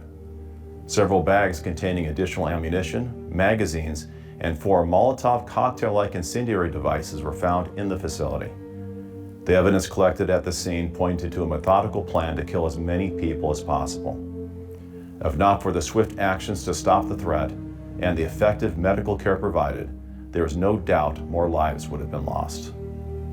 As we honor the sheriff's personnel and community members who acted with courage that day, we also pay special tribute to Dr. John Chang. Throughout his life, Dr. Chang dedicated his time and talents to so many in Orange County. He was deeply rooted in his community, mentoring medical students, teaching Kung Fu, and volunteering as the Aliso Niguel football team's physician. On that tragic day, he died the way he lived, in service of others. Dr. Chang is remembered as a beloved father, husband, colleague, and friend. Today, he also will be memorialized as a hero. Dr. Chang was a humble, genuine, and utmost giving man. Dr. Chang supported his community in so many ways, on so many different occasions, giving hours, precepting, nurse practitioners, physician assistants, conducting sports physicals annually at the local high schools and at the university. Dr. Chang did this because Dr. Chang strongly believed that giving back to your community is good for everyone. When I learned what happened that day at the church, I heard that somebody got hurt, and of course I didn't know it was Dr. Chang. But when I found out, I was stunned. I was stunned, but I was not surprised. Dr. Chang was somebody who always wanted to step in when there was a need. And I don't think he thought for a minute about what it could do to him, his own safety. I think that it was pretty much a reaction from him to just step in and do whatever he could to stop what he knew was going to be a tremendous loss. I miss Dr. Chang. When you work for 22 years, 5 days a week, 50 hours, sometimes 60 hours a week, just his presence. Because when he came in, he just had this energy about him that was just so positive, and he was just such a caring man. As a friend of the Changs and of John and his children, I think that everybody should recognize that there will be an opportunity to step up and to help your friends, your neighbors, even people that you don't know. And I think that what John did in this instance is the best example of a person who will give of themselves and risk, in this case, everything to help others. And I hope that John's example carries through not just now, but in the future, as everyone remembers how much he gave. He gave everything, and we should all appreciate that and try in some way to follow his incredible example. Dr. Chang's dedication to providing free physicals to over 400 students at Lisanaga High School was truly remarkable. His commitment to ensuring the health and safety of students was unmatched. His legacy will continue to live on through the lives he touched and the memories that he left behind. What he did on that day was the ultimate act of bravery, but to me, he was a hero way long before that. In all of the different acts of kindness and care that he demonstrated for the community, for his partners, for his staff, for his patients, Dr. Chang was a hero every day.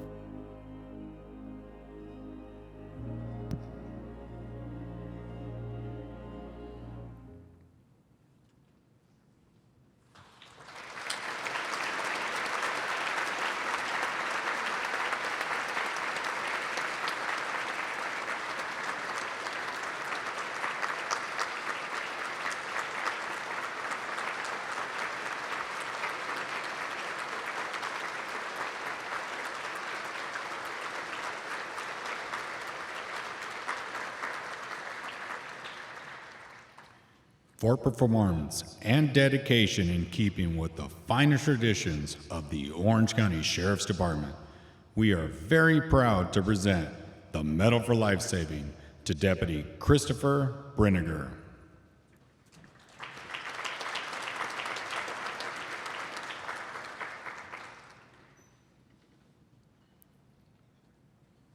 Deputy Aaron Cole.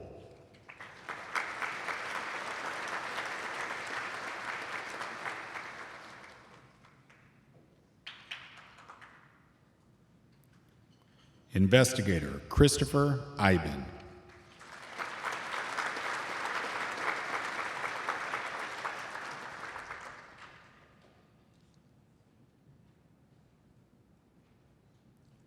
Deputy Howard Lacroix.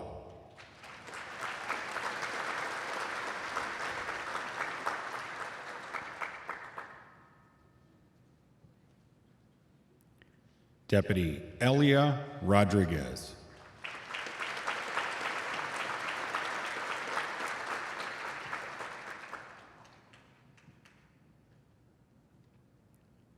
And Deputy Jeffrey Wilson.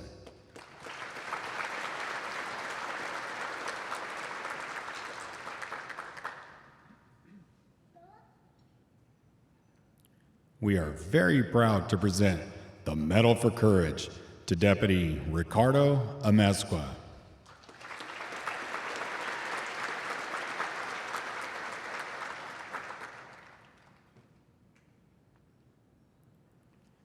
Deputy Brianna Delgadillo.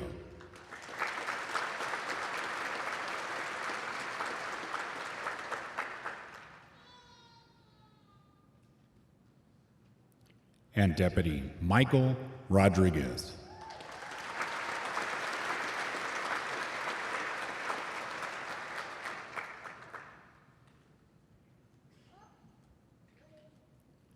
We are very proud to present the Medal for Merit to Radio Dispatcher Kelly Jensen.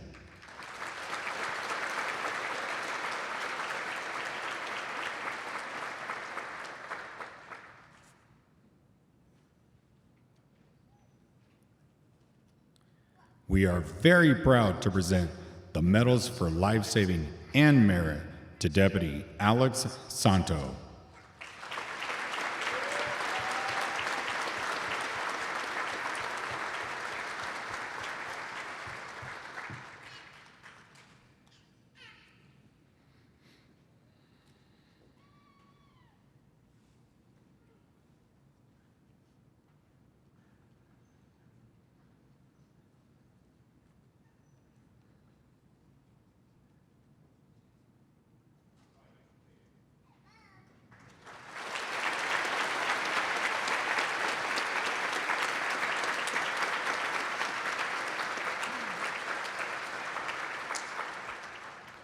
Thank you for your service to the residents of the County of Orange.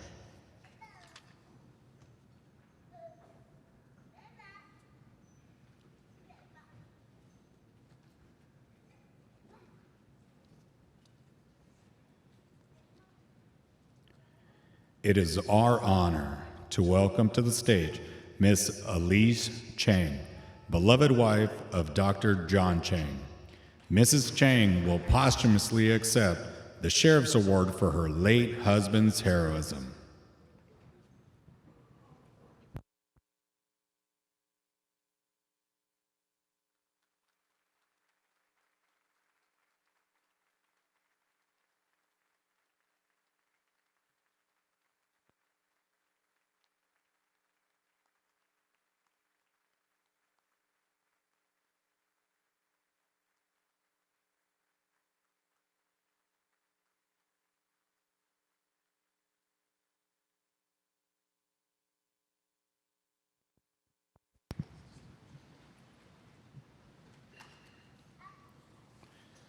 The last award category is the Distinguished Deputy Medal. This year, the Distinguished Deputy Medal is awarded to Sergeant Chris Ledbetter.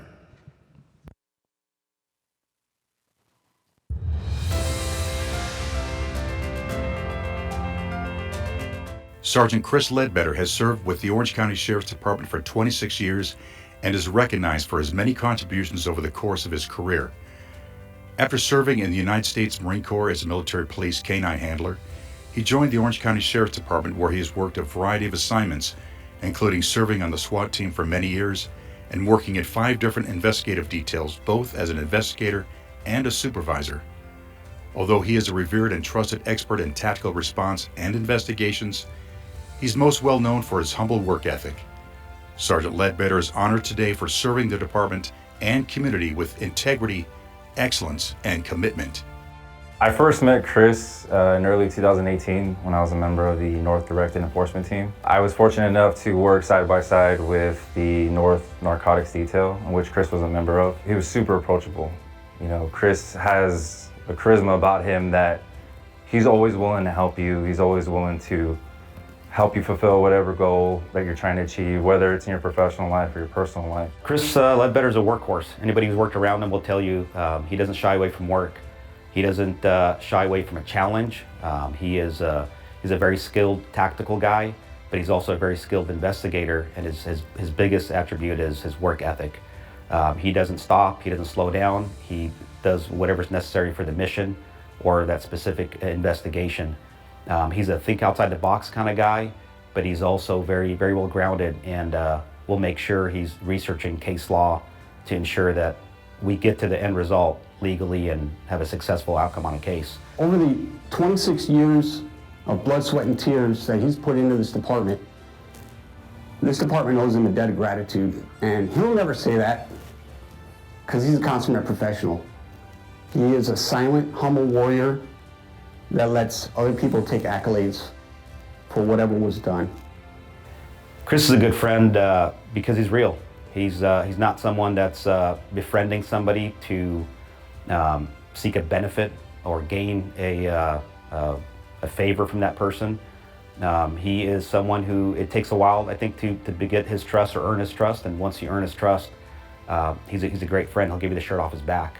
Chris is the type of guy who makes you feel that you're important, that makes you feel that you're more than just an employee that he supervises, that you matter.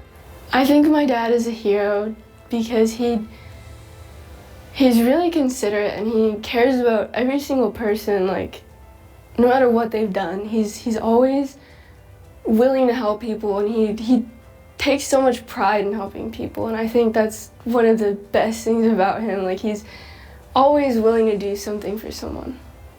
Chris Ledbetter is a great pick for the Distinguished Deputy Award, as he's a leader within this department, and he is an example for every young deputy to grow up and try to fill those shoes.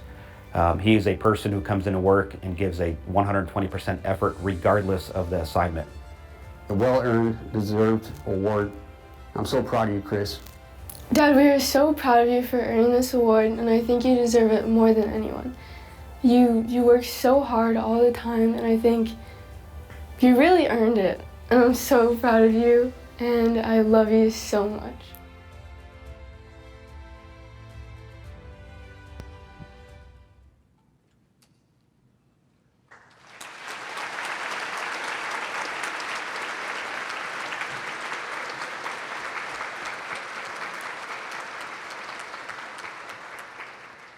For exemplary and outstanding efforts in the performance of his duty throughout his career, we are very proud to award the Distinguished Deputy Medal to Sergeant Chris Ledbetter.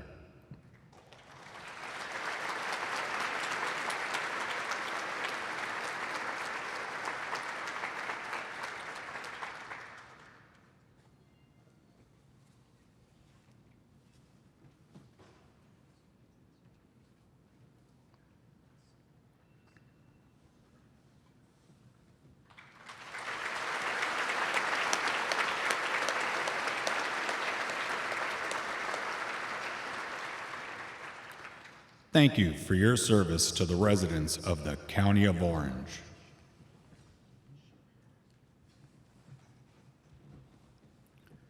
This concludes the presentation of medals. Please join me in congratulating all of the recipients.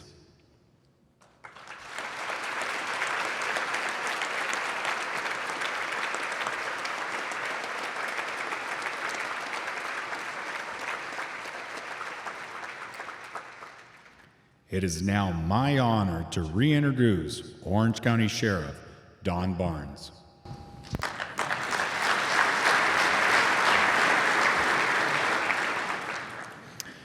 First, I want to thank the Sheriff's Advisory Council once again for all the great support that you've provided to our department over the many decades.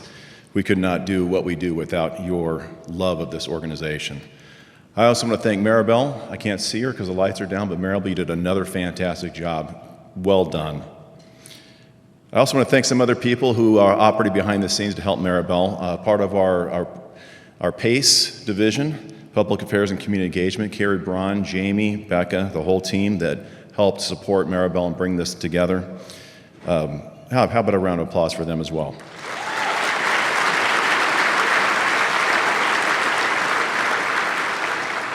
I also want to recognize our video unit that put together all those phenomenal Hollywood quality videos that they do. They're so talented. Uni, Albert, Austin, great job. Again, well done.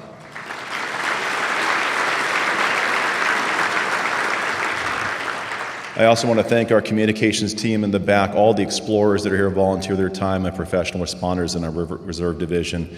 Again, we can't get this done without you. And I also want to recognize the servers here at the Hilton for their phenomenal work today, and all the food preparers and everybody else that made this such a great event. How about a round of applause for them?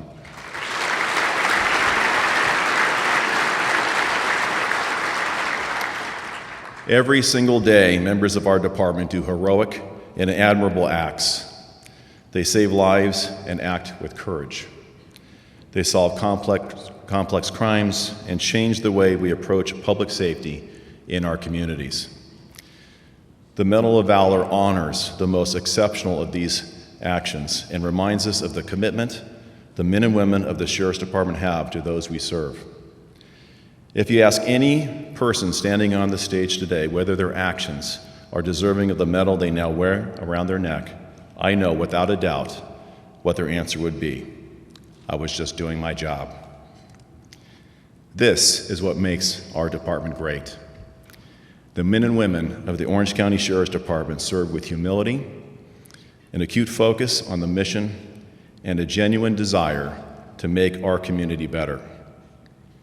For every person on this stage today, there are hundreds more who, without hesitation, would act in a similar manner, running toward danger, putting others first, and finding ways to help. And for every exceptional act carried out here in the span of a career, there are thousands of everyday acts that also make a lasting impact. It may not be a life saved, but a life changed. It may not be a crime solved, but a crime prevented. So today we celebrate this noble profession and those called to serve in it. We celebrate our professional staff, who often work behind the scenes to make this department successful. From investigations to operations to records to technology, their public service remains critical to our public safety mission. And we celebrate our sworn personnel who choose every day to put strangers' lives before their own, despite the challenges that continue to make their jobs harder. Decriminalization of certain crimes and a sense of waning public support for this profession make this job harder.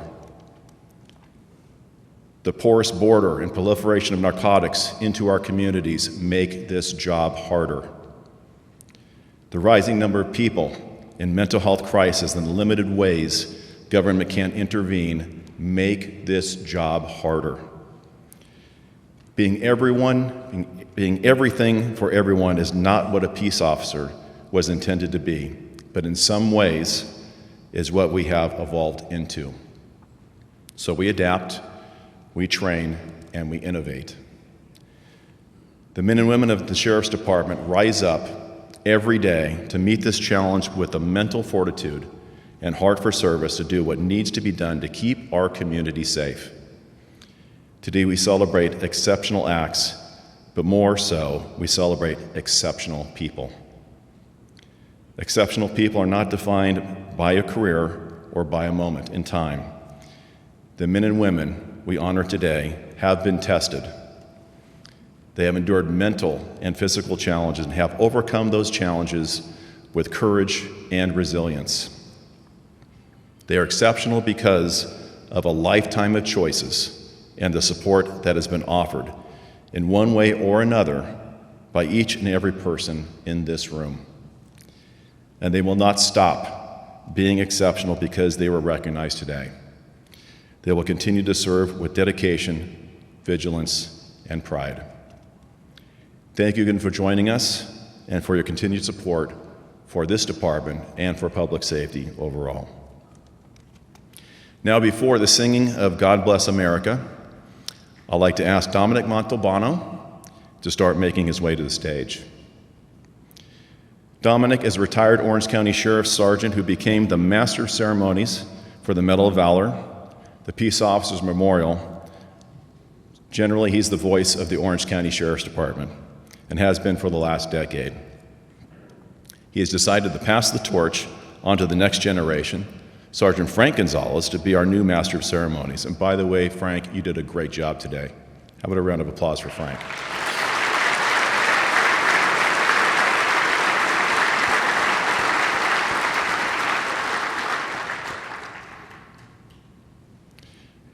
I've known Dominic for many years, and I will tell you what defines Dominic. Come on up, I'm not going to embarrass you from afar. You can be right here next to me. His professionalism is second to none. His kindness for his peers and for the community he served for many decades should be emulated by everybody in this room. He does his job with absolute humility, which is my favorite character quality in a person. And most importantly, his generous giving of his time, having been retired for many years, coming back to help us with many videos, voiceovers, and his support of this department has been unwavering. Dominic, thank you so very, very much. I have for you a plaque for your service, and it reads, presented to Dominic Montalbano for many years of dedicated service as the voice of the Orange County Sheriff's Department, presented May 2023. Thank you, Dominic.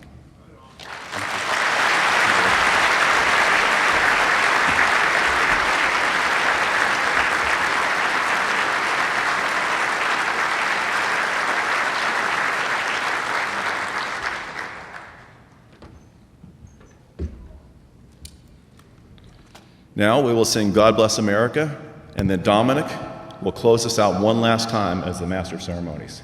Please rise and join us with our traditional singing of God Bless America.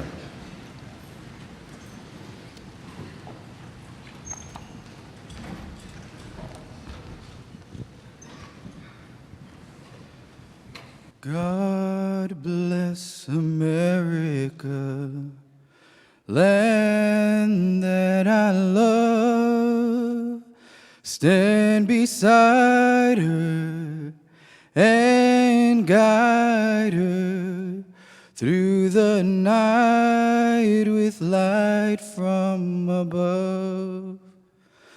From the mountains to the prairies, to the oceans, wide with foam. God bless America, my home, sweet home. God bless America, my home, sweet home.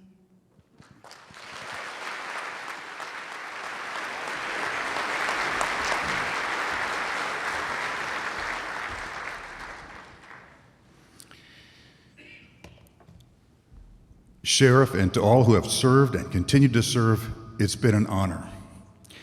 This concludes the Orange County Sheriff's Department's 35th Annual Medal of Valor, and thank you for attending.